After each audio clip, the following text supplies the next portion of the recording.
বস, আপনারা সবাই কেমন আছেন? আশা করি সবাই ভালো আছেন। আজকে ভালো থাকারই মতো একটা নিয়ে বিজ্ঞপ্তি নিয়ে হাজির হলাম, যেটা এসএসসি পাস করে আপনার মন্ত্রীদের সাথে সব সময় যোগাযোগ থাকবে না। আপনি সবসময় মন্ত্রীদেরকে দেখবেন, মানে কাছ থেকে মন্ত্রীদের সাথে দেখবেন। মন্ত্রী পরিষদ আপনি কাজ করতে পারবেন। দেখেন, সেটা হচ্ছে গণতন্ত্র বাংলাদেশ সরকারের মন্ত্রী পরিষদ বিভাগের চাকরি। মানে আপনি এসএসসি পাস করেও আপনি মন্ত্রী পরিষদে আপনি চাকরি করবার একটা সুবর্ণ সুযোগ আছে। রাজস্ব খ্যাতভুক্ত একটা সরকারি চাকরি নিয়ে বিজ্ঞপ্তি প্রকাশ করছে, যেখানে এসএসসি, এইচএসসি এবং স্নাতক ডিগ্রি পাশে আপনি আবেদন করতে পারবেন। দেখেন, অষ্টম শ্রেণী পাশে মানে জুনিয়র সার্ভে থাকলেও আপনি সার্ভে থাকলে আপনি মন্ত্রী পরিষদ বিভাগে চাকরি করতে পারবেন। তো যাই হোক, কথা না বাড়িয়ে আমি আপনাদেরকে পুরো সাগরটা একবার ইজিতে বলে দেব। যারা মন্ত্রী পরিষদে চাকরি করার জন্য ইচ্ছুক, এত সুবর্ণ সুযোগ মিস করবেন না। হলে 2 থেকে 3 বছর পরে তারা তাদের মন্ত্রী পরিষদ বিভাগে একটা নিবেদন প্রকাশ করছে। অবশ্যই এখানে কিছু কিছু পদে যোগ্যতা আছে, কিছু কিছু পদে আবার যোগ্যতা নাই। তো সব কিছু মিলিয়ে ভালো একটা সার্কুলার। আপনারা রিকোয়েস্ট করবো সুন্দর করে শেষ পর্যন্ত দেখতে থাকুন। তো দেখেন, এটি একটি গণতন্ত্র গণপ্রজাতন্ত্রী বাংলাদেশ সরকার একটা নিয়োগ বিজ্ঞপ্তি, যেটা মন্ত্রী পরিষদ বিভাগের চাকরি।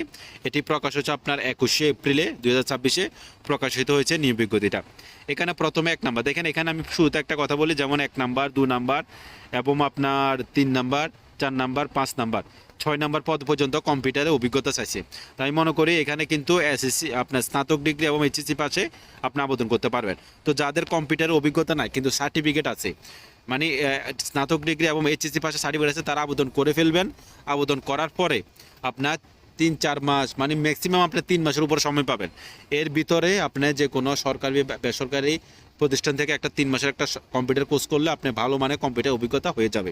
এ হলো কম্পিউটারের পদে যারা আবেদন করবেন।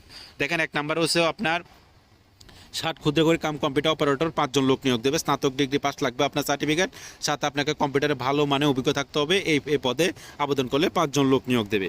এরপরে দেখেন আপনার কম্পিউটার অপারেটর, এখানেও 5 জন লোক নিয়োগ দেবে। কম্পিউটার অপারেটর পদে আবেদন করলে আপনাকে বিজ্ঞান বিভাগ থেকে স্নাতক ডিগ্রি পাস করবে, সাথে কম্পিউটারে প্রতি মিনিটে বাংলা 25, ইংরেজি 30 শব্দ তোলা টাইপিংয়ের অভিজ্ঞতা থাকতে মূল কথা, কম্পিউটারে যারা আবেদন করবেন তাদের সবসময় টাইপিংটা একটু ভালো করে গুরুত্ব দিবেন, কারণ টাইপিংটা প্র্যাকটিক্যালি টাইপিংটাও তারা সবচেয়ে বেশি দেখে। এরপর হচ্ছে আপনার 3 নাম্বার হচ্ছে ক্যাটেলগার, 1 জন লোক নিয়োগ দেবে। আপনাকে স্নাতক ডিগ্রি পাস করলে হবে, সাথে আপনাকে কম্পিউটারে এমএস ওয়ার্ড সম্পর্কে আপনাকে অভিজ্ঞতা থাকতে হবে। আপনার 4 নাম্বারে দেখেন ক্যাশিয়ার হিসাব কিতাবের ব্যবসার 1 জন লোক নিয়োগ দেবে। এই জন্য বাণিজ্য বিভাগ থেকে আপনাকে একটা স্নাতক ডিগ্রি পাস করতে হবে, তাহলে আপনি আবেদন করতে হবে, সাথে কম্পিউটার চালনা দক্ষ থাকতে হবে। এরপরে দেখেন সবচেয়ে সুন্দর নিচে 2টা পদ কম্পিউটার চাকরি, সেটা হচ্ছে অফিস সহকারী কাম কম্পিউটার মুদ্রাক্ষরিক। এখানে 20 জন লোক নিয়োগ দেবে। এটা কিন্তু 16 গ্রেডের একটা চাকরি, উচ্চ মাধ্যমিক পাশে আপনি চাকরি করার সুবর্ণ সুযোগ পাচ্ছেন। মানে এইচএসসি পাশে সার্ভে থাকলে আবেদন করতে পারবেন। এবং কম্পিউটার যোগ্যতা যেতে যাচ্ছে প্রতি মিনিটে বাংলা 20, ইংরেজি 20, প্রতি মিনিটে আপনি টাইপিং অভিজ্ঞতা থাকলে হবে। আর জেনারেলি আপনার ওয়ার্ড প্রসেসিং, মেল ট্রান্সফার এগুলো সম্পর্কে অভিজ্ঞতা থাকতে চলবে। এখানে 20 জন লোক নিয়োগ দেবে। এরপরে দেখেন 6 নাম্বার হচ্ছে ডাটা এন্ট্রি বা কন্ট্রোল অপারেটর, 2 জন লোক নিয়োগ দেবে। সেম উচ্চ মাধ্যমিক পাস করলে হবে এবং কম্পিউটারের বেসিক ধারণাগুলো আপনার জানা থাকলে হবে।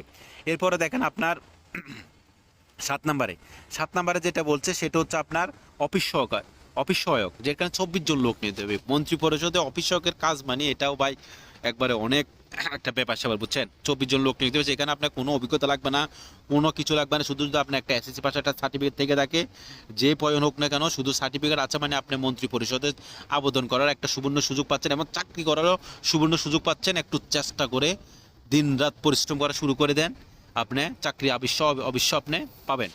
এরপরে দেখেন এখানে আপনার যেটা আপনার তোষা থানা আছে ওইখানের ওদের ইউনিয়নের, সেখানেও তারা কিছু লোক নিয়োগ দেবে। দেখেন, মানে সে শাখাতে লোক নিয়োগ দেবে, সেখানে 1 নম্বরে লোক নিয়োগ দেবে আপনার মডেলার। এখানে 1 জন লোক নিয়োগ দেবে। যারা মডেলার আছে, এটা অবশ্যই জানা আপনারা কারুকলা বিষয়ে স্নাতক বা ডিগ্রি থাকলে তারা আবেদন করতে পারবেন।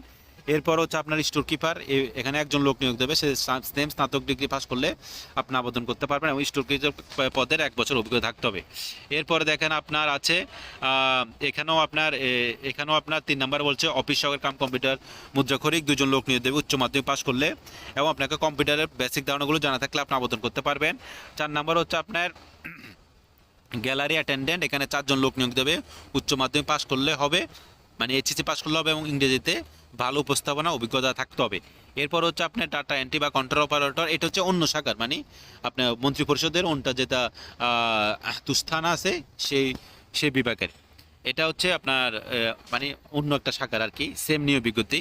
এখানে হবে আপনার তাহলে 5 নাম্বার হচ্ছে আপনার ডাটা এন্ট্রি বা কন্ট্রোল অপারেটর একজন লোক নিয়োগ দেবে, উচ্চ মাধ্যমিক পাস করলে আপনি আবেদন করতে পারবেন।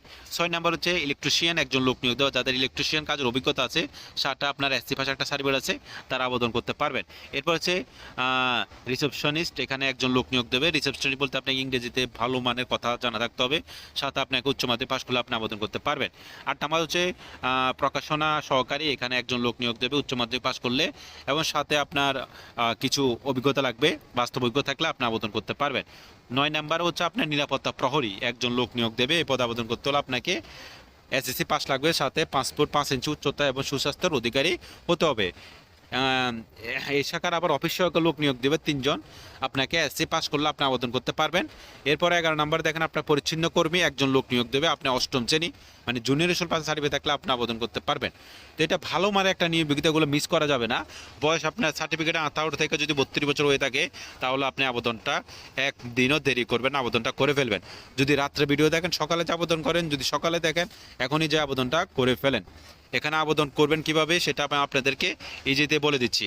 আপনি যদি আগে পূর্বে আবেদন করা অভিজ্ঞতা থাকে অবশ্যই আপনি আবেদন করবেন, এতে এখানে আপনাকে আর বলা তেমন কিছু না। আর যদি আপনি নতুন ভিডিওটা দেখে থাকেন অবশ্যই আপনার সিনিয়র ভাই বা আপনার বাজার আশেপাশে এমন কোনো কম্পিউটার দোকান আছে যেখানে সরকারি চাকরি আবেদন করা হয়, তাদের কাছে যাবেন, যাই উপরে যে লিঙ্কটা দেখতে পাচ্ছেন https://net.telitalk.com.bd, এই ওয়েবসাইট লিঙ্কটা আপনারা প্রবেশ করলে সরাসরি তাদের যে মন্ত্রী পরিষদ বিভাগের যে নিয়োগযোগ্যতা ওয়েবসাইট আছে সেখানে চলে যেতে পারবেন, সেখান থেকে আপনারা আবেদন করে নিতে পারবেন। এখানে আবেদনটা শুরু হবে 29/4/2026, মানে এপ্রিল মাসের আপনার 29 তারিখ থেকে আবেদন শুরু, এবং আপনার মে মাসের 28 তারিখ আবেদন শেষ। এর ভিতরে এপ্রিল থেকে এবং মে 28 তারিখের ভিতরে যদি আপনি আবেদনটা, এই নিয়োগ বিজ্ঞপ্তি আপনার ভিডিওটা আপনার চোখে পড়ে থাকে, মিস করিয়েন না। আপনি একজন সরকারি চাকরির প্রার্থী আমি জানি, এতটুকু ধরে ভিডিও দেখছেন, আবেদনটা করেন। এই সকল সুযোগ কিন্তু সবসময় আসে না। তো যাই হোক, আপনাদের সবার জন্য শুভকামনা রইল। যারা প্রথমবার মতো আছেন অবশ্যই আমার চ্যানেলটা আপনারা সাবস্ক্রাইব করবেন, আর কমেন্ট করে আপনাদের মতামত জানাতে ভুলবেন না। Thank you so much for my watching video. Thank you.